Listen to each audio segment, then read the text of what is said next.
What's up and welcome back. I'm John Stark from BackTheMovieGuy.com, your favorite blind film critic, and today I'm afraid. This is afraid. This is this is me afraid. I'm wearing a Pizza Planet shirt. This is what I look like when I'm afraid because I've seen Afraid, and so now we must discuss being afraid of Afraid or not being afraid of Afraid, whichever way you want to look at it. I will tell you, this is directed by Chris Weitz, who is part of Paul and Chris Weitz, the directors of American Pie. Yes, he's directed other things, but not necessarily quite the master of horror that you would expect in this film, in a film called Afraid.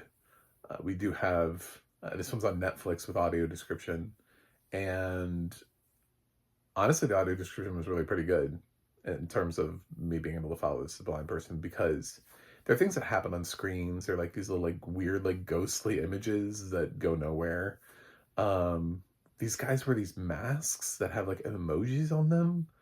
Like it doesn't. There are a lot of ideas here that they do nothing with. Um, there's this one guy that's like quiet and he stands outside and he moves awkwardly, and the film doesn't really use that or explore that. It just kind of like shows that as being a thing. It's very weird.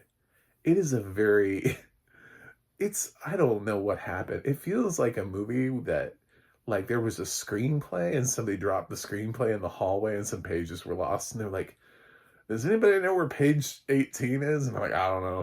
What happened? I don't know. Fake it. Just keep going. You know? It just it's like this was it. Uh it's amazing what gets greenlit nowadays. Uh so what is this movie? Y'all, I can't. Like Jesus is preventing me from being able from being able to go into this movie right now. Like I want to go like hard, like tarot hard, and just like go from beginning to end and be like, this movie doesn't work on any level whatsoever. But at the same time, it could have. And it's not like the worst thing ever. It's not, I don't hate it nearly as much as Tarot or like The Strangers Chapter 1, but damn. I mean, like, this movie has some ideas. It's got this, we open on a family. It doesn't matter who they are. It's the opening sequence family. And they have this AI device, Aya, however you want to say it, um, that is like, I don't know if any of your, I'm not gonna invoke any of their names because they're near me, but if any of them went like insane, like clinically insane, that would be what this would be like. Um, and they have decided, this family has decided that they're going to disable the device, which turns into this thing where Aya has like the girl, like this little girl, like wander off, like tells her to, oh, I've got a present for you downstairs. And then like the parents are like, where did she go? Then there's like, maybe there's like a shadow moving outside. And I was like, how did this AI device create like physical life that's moving outside? But you know, I mean, it ends up explaining it in like the dumbest way by the end of the movie. Like everything is really stupid. So, anyway, there's an opening sequence where you're like, oh my god, are there killers in this movie? Oh my god, what? What's happening? What's going on? I would let a 5-year-old watch this. This is the least scary movie I've ever seen called Afraid. I was thinking like, we used to watch Are You Afraid of the Dark as kids on Snick, right? This is less scary than that. At no point was I remotely scared by anything that happened in any function of this movie. So, cut to you know, Aya needs to find a new home because the last one didn't work out.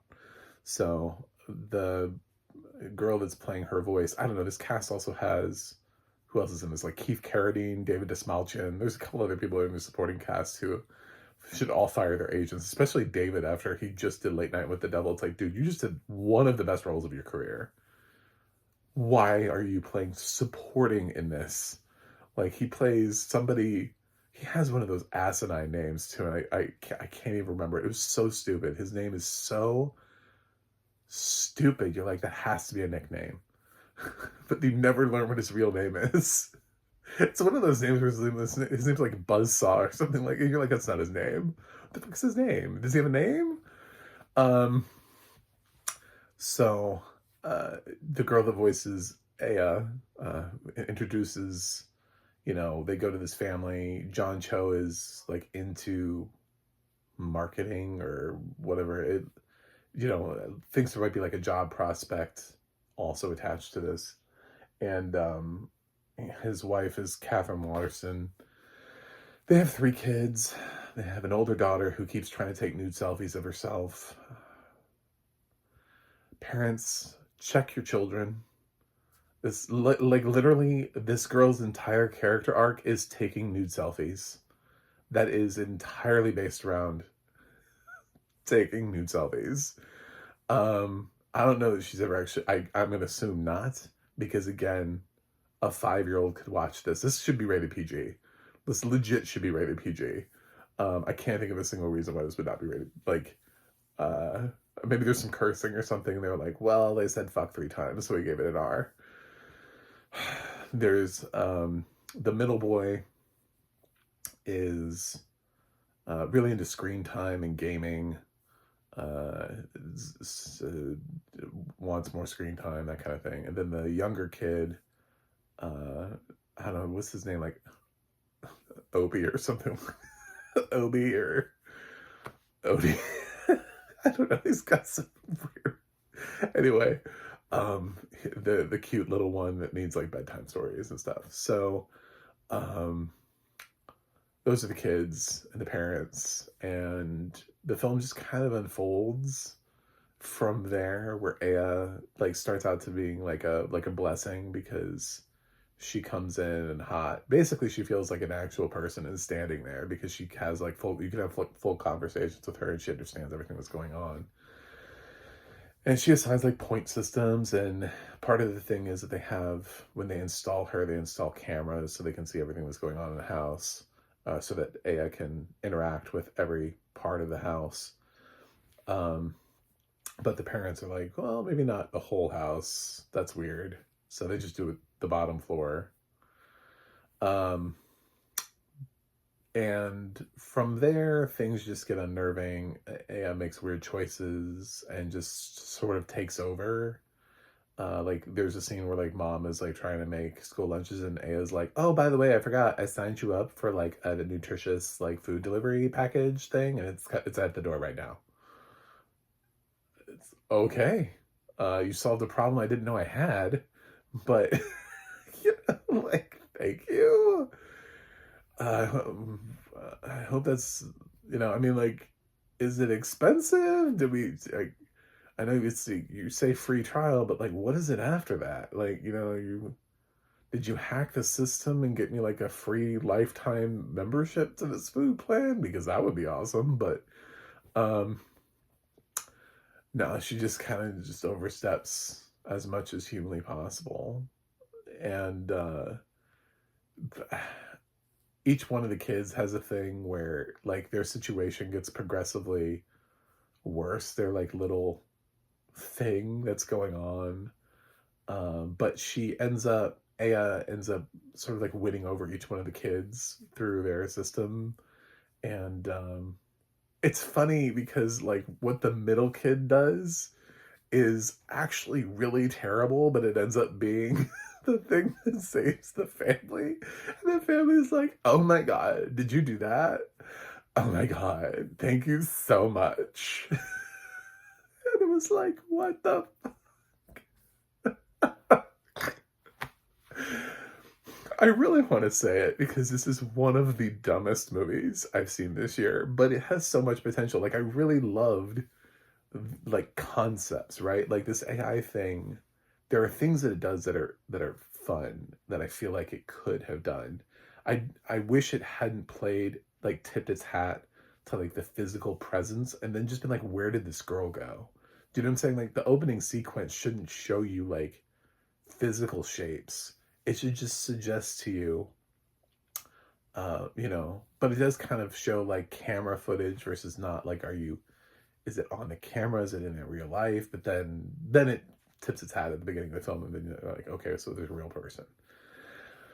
Um, so I wish you hadn't done that because, like, I think part of the mystery of Aya is how does she do what she does? Like, what is, and if you're trying to incorporate something else, like there are things that are interesting here. Like I thought the emoji masks, I thought that was creative. I wanted them to do something with it. I was like, what are these emoji masks and where are we going with this? Why are they wearing them? Like where did this come, like, where is this created, you know? But anyway, and then the dude with the weird hand gestures, which I guess comes into play at the end, but then I'm like, why was he doing that to John Cho? Like, why was he doing that to John Cho? You know, it's very odd. This film makes a lot of odd choices because if that character in the RV with that's doing that needs it from the person he ends up needing it from, why was he doing it to John Cho? Do you know, like, it's very weird. Like, this movie doesn't make any sense. There are choices and stuff in here where I'm just like, I'm baffled. I'm baffled by the ineptitude of the script. And I'm baffled that these actors read the script and were like, yes, I want to be in this. Was it better? Did it get chopped? Like, what happened? I really want to know the story. Like, I want like a behind the scenes featurette from these actors that are like, after they watch the movie, they're like, that's not the movie we shot. Oh my God. Oh my God, my friends and family are watching this. I swear to God, the script is so much better. Or it was really R-rated and then the studio made us cut it to PG-13 and then it just didn't work anymore. You know, something like what is it? What happened with this movie? Um, but yeah, I mean, I laughed in certain places where I wasn't supposed to laugh. Um, like when the middle child saves the family, but what he does to save the family is one of those things that you wouldn't normally go like, good job, son. Love you. Way to go. I love what you did with that. Um, it made me laugh because I should have, because it's introduced clunkily through Aya. She introduces this concept, this idea to him, and then he just does it. And you're like, but did he know? It's not established that he knew that his family was in danger. So, anyway, um, it's hilarious.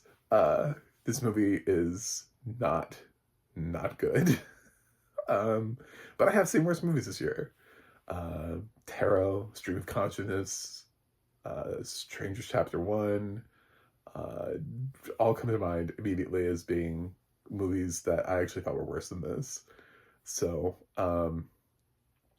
where I don't even know like what the point is, you know, where I'm like, what, you know, like you don't even like what conceptually, this sort of is actually a little bit like Tarot, except Tarot really like actually screws its plot even a lot more. Here at least Aya is kind of interesting in some sequences and like some things. It's just they go nowhere. You know what I'm saying? Like she just does things and it's just like it ends up not really mattering. So this could have been a lot better directed. The fact that Chris Weitz is on this is just baffling to me, that he would put out a film like this. But it was so weird, so very weird. Um, Pretty excellent audio description though, considering all of the things that really are nonsensical but are thrown in this movie anyway. So that's Afraid. I'm gonna give it a D. Uh, a couple things that are below it in the D minus category, and then the F. But yeah, it was actually somewhat entertaining because unlike the other films where I just sort of hated myself for watching it, I did actually laugh, but I laughed for all the wrong reasons.